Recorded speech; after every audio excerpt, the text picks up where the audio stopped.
What's up, Cradle fans? I have a special video for you today. We're doing a speed run of all of the stages of the Sacred Arts. Okay? I've seen a lot of questions about them, especially Sage and Herald, so we're doing a speed run through all of them, and I'm going to talk about them, and it's going to be quick, I promise. All right. These are the... Wait, you can't see it yet. All right. These are the stages of the Sacred Arts. There are 9 of them, starting with the one that you get when you're born. That's the Foundation stage. Then we have Copper, Iron, Jade, Gold, Lord, Sage, Herald, Monarch. Couple caveats. There are 3 stages of Gold, 3 stages of Lord. Sage used to not be a stage, but it is now because most people don't develop stabilized authority until Arc Lord, now that the Sacred Arts are safer. And we'll talk about that later. All right. Foundation stage, you're born with it. You are born with a core that's below your navel. You're born with Madra channels, which is where you move your spirit throughout your body. Some people in the galaxy and in the universe consider that your soul. When you have cycled your Madra using a foundation technique and condensed it and made it denser, and you have enough of it, you can advance to Copper. It's considered a gimme advancement, and it's one of the easier ones. Not the easy, well, I guess it is the easiest. There's another one that's really easy that we'll get to later. But Copper is easy to get to. You get to it by squeezing real hard on your core once it's advanced enough. Basically your core gets denser and denser and denser until pop, it's dense enough, and then because magic, you can see aura, and then once you can see aura, you can cycle aura, and then you can aspect your core and start on a path. Fun fact, Lyndon spent more time at Copper than he did at High Gold. It's going to be a theme. All right, moving on to Iron. So once you're a Copper, you have to start pushing your Madra throughout your body into new areas of your body, into your muscles, into your bones, into your cells, because you want to eventually get to Iron. And Iron is where you have your whole body gets infused with Madra. At Copper, that's not the case. Your whole body's not infused, just your Madra system. So the whole point is to push your Madra system throughout your body, completely everywhere. And that is one requirement. Another requirement is to prepare your body in a specific way. This is usually done in the form of pain, hurting your body, harming your body in a specific way, so that when you unleash the Madra, it affects your body in a way that gives you a specialization. Certain paths require specialization to, I guess they don't require specialization, but specialization helps you be more potent on your path. We have seen Steelborn Iron Body, the Bloodforged Iron Body, the Raindrop Iron Body, the Skywatcher Iron Body. I think that's right. Anyway, there's a lot of different kinds of iron bodies. And the way you get a different kind of iron body instead of just a generic one is you prepare your body in a specific way. Good times. Fun fact, the Beast King is a Herald without an iron body. He failed on his advancement and had to rework his whole path to involve communing with the ancient beasts. Wow, the ancient beasts of the deep places of the world. They eventually helped him advance, somehow helped him bathe in Soulfire without an iron body. That's kind of a prerequisite, right? Same thing with Jade. Your iron body prepares your body and your spirit, but I guess with the help of the beasts of the deep places, he was able to do good stuff and progress. So good for him. Another fun fact, Sand Viper High Golds have been known to die to irons. True. We at least have one confirmed case of this. And advancing to Iron is messy. Many times in cultivation stories, you are purifying your body and pushing out the toxins, and this seems to be the case with the Iron Body, as you know, you're purging all of your mortal stuff to prepare your body to do more stuff. Now, at the Iron Body, at the Iron stage, you get the Iron Body. You can run faster, jump higher. Your organs are probably way stronger. Your magic system is infused throughout your body, so you can use your techniques easier. You are, in a sense, superhuman at this point. It's very hard. It's much harder to damage your body, and your endurance is great. It's just, you basically become a superhero at this point. Also, because Cradle is so dangerous, iron is basically a prerequisite for survival everywhere in the world. Basically. Okay. So once you're iron, then you start to push for the next phase, which is actually really easy. Jade. Jade is the stage at which you get your spiritual sense, or your Jade senses. How to advance? You can use a Jade cycling technique to start preparing yourself for further advancement, but it's mainly an accumulation of power, and you're beginning to start to spin your core. I might actually be wrong about this, but we're trying to do a speed run. So at this stage, I might be wrong about how to get there, because Lyndon cheated and made a contract with a beast and then spun his way to Jade. And then in the excerpt, he took a pill and cycled his way to Jade. Basically, I guess when you accumulate enough power and you have a perfect iron body and you just keep cycling and then you push out, and then it basically, when you advance to Jade, it prepares your body. It like merges your body with your core again, allowing you to sense the world, like sense the magic of the world, sense the spirits of the world, something like that. But fun facts: Jades in Sacred Valley once successfully killed a sword sage. True stuff. Pretty impressive. Also, Lyndon spent more time as a Jade than he did a High Gold. He did not give High Gold much respect at all. And advancing to Jade is really easy, but it is dramatic if your iron body is not perfect. If your iron body is perfect, it's smooth. I just think it's funny that the Sacred Arts in Sacred Valley max out at Jade, and Jade is like one of the easiest ones to get to, and yet it's so hard for the people in Sacred Valley. Maybe that's really sad. I don't know. But gold. Gold is the global average. Most people in the world, in the Cradle world, are gold. So at gold, you get a couple new powers. I've only listed the gold sign because it only happens sometimes. But gold is you're able to use the spirit that your body has prepared for, if that makes sense. So iron body and Jade are preparing your body to have a much more powerful spirit, because the gold is basically the power accumulation stage. You are strengthening your core, strengthening your magic channels, and progressing along your path. Your spirit is getting stronger and stronger. How you advance is you consume a remnant into your spinning core. So when you're ready for gold, when your core, using your Jade cycling technique, is spinning fast enough that it will hold a remnant in it. Okay? Important. The kind of remnant that you take into your core determines the gold sign that you get. So, certain paths require certain types of remnants so that they have a specific gold sign that helps them on their path. I.e., the path of the Endless Sword, it requires a sharp blade for its techniques to work. So its gold sign are sharp blades that come out of your back. That helps it close out its weaknesses. So good times. You can also sell your soul to a wild animal or a sacred beast. You can create a contract, and that sacred beast, if it is gold, can share its gold level power with you, therefore bringing you up to its level. Good times. You can also spend a fortune on pills, fruits, or other things to accumulate power, but these, like I said, are expensive. Fun facts. There are 3 stages of gold. This is 6, but there are 3. Low gold, high gold, true gold. Another fun fact. I mixed up true gold and high gold for like a year. I'm admitting that. Lee Markuth is not, in fact, a gold. Suriel is a liar. Elder Whisper is a true gold.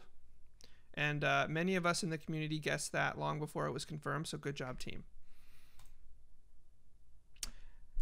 Now we reach the fun stage, the Lord stage. There are also 3 stages within the Lord stage, and the sacred art starts to get a little weird.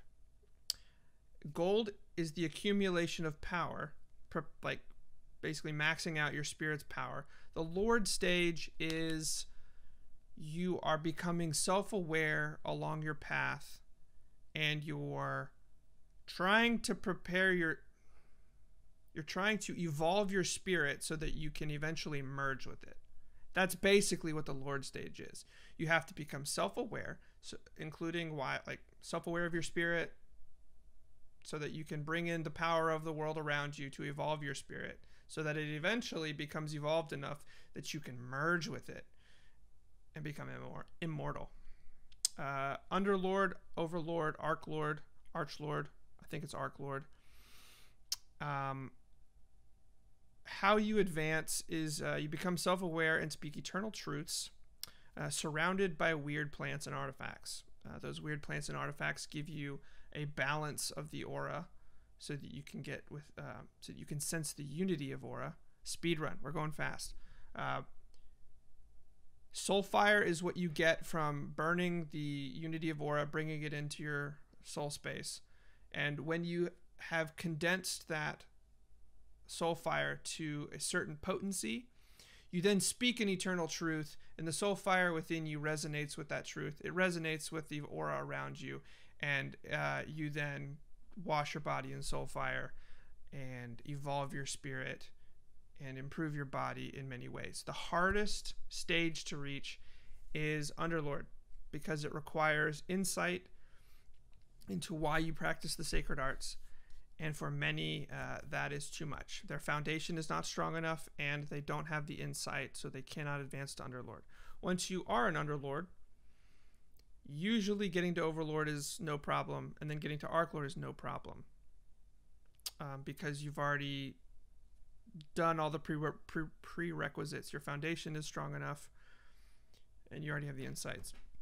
So fun fact, Yeren's Overlord revelation made it impossible for her to manifest the sword icon as she was, because it is in direct contradiction to the source of authority she was using to reflect that icon. Her Overlord revelation being, I am not the sword sage. Her source of authority for the sword icon was the sword sage's remnant. So she blocked herself. Good times. Lee Markuth was an Archlord before he was kicked out of Cradle. And the Lord revelations lead you to a sage revelation, which we'll get into in a second. I'm going to talk about that and how that pertains to icons, because that's interesting. All right, Sage. Very interesting stage. It can be reached before Archlord. It can be reached, I believe, any time in the Lord realm, because once you are a Lord, you can start to develop authority. Your spirit is evolved enough that you can start to develop authority. I don't know if there's a connection there. I think there is. You get new powers. When you yell, it becomes bold and changes reality. You can do things called workings, where you yell a thing that resonates with the icon that you've manifested, and the reality warps at your command. How to advance? You advance by manifesting an icon.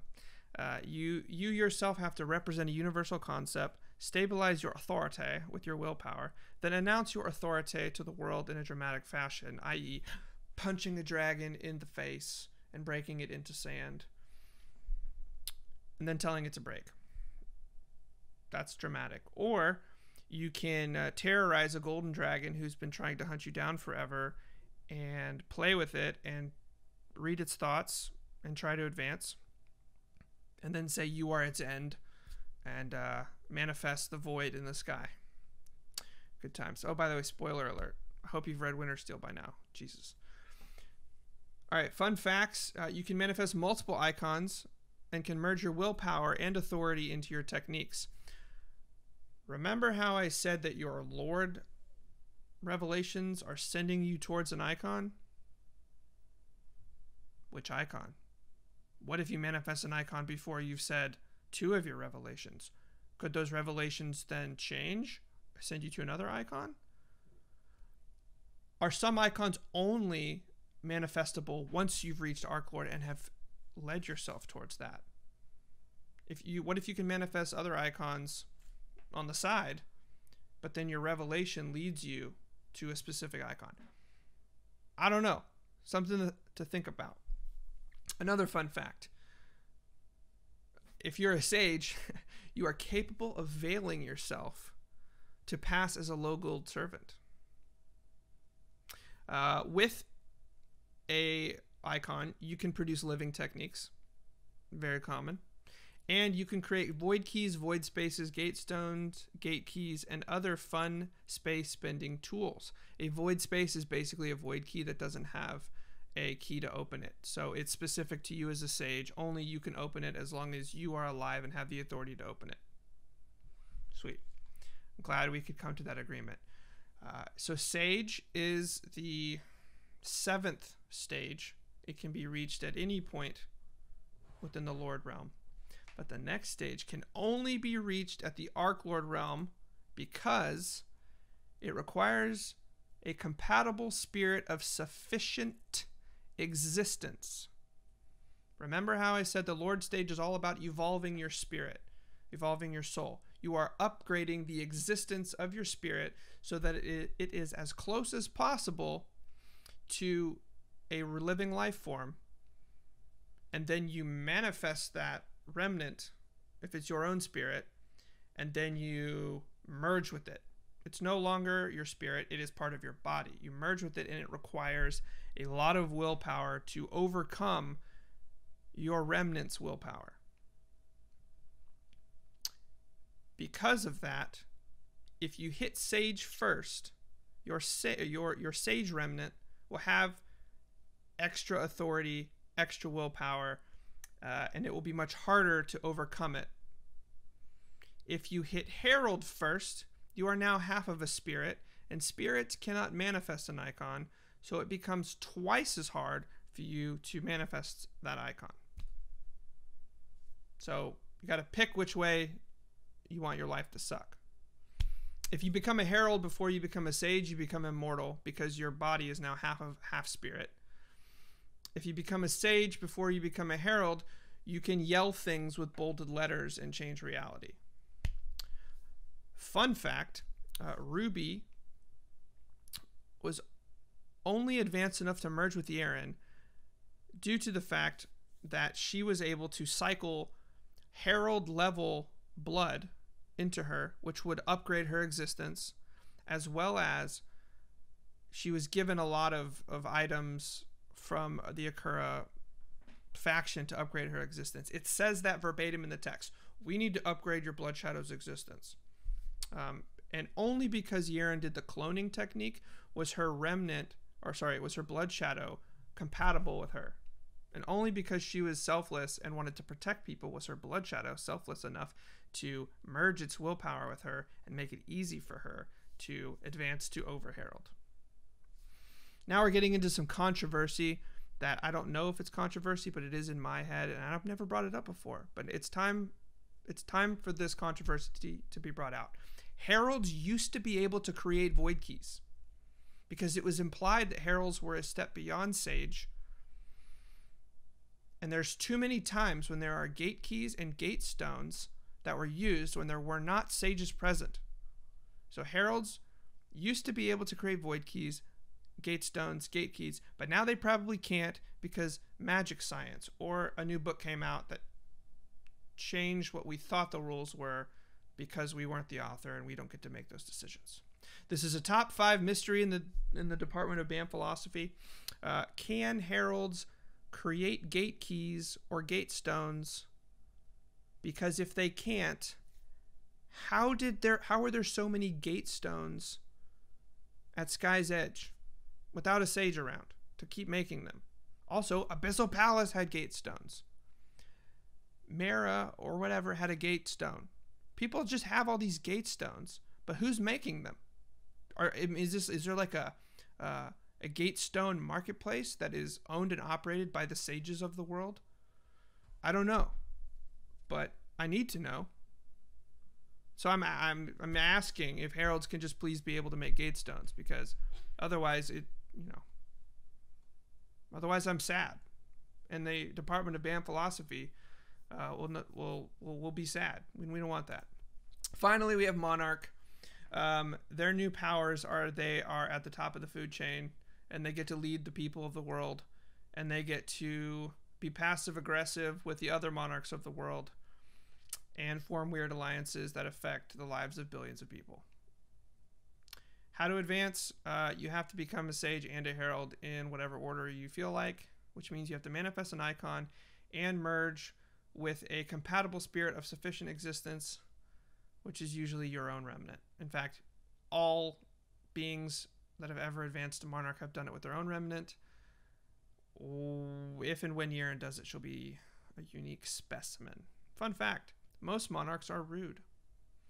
All monarchs are immortal. It is very difficult to stay alive over a long period of time if you are a monarch. Monarchs are stronger than many lower level Abidan because of the ascension requirements of Cradle are higher than other iterations. So most Abidan come from Sanctum. Most Wolf Abidan come from other iterations.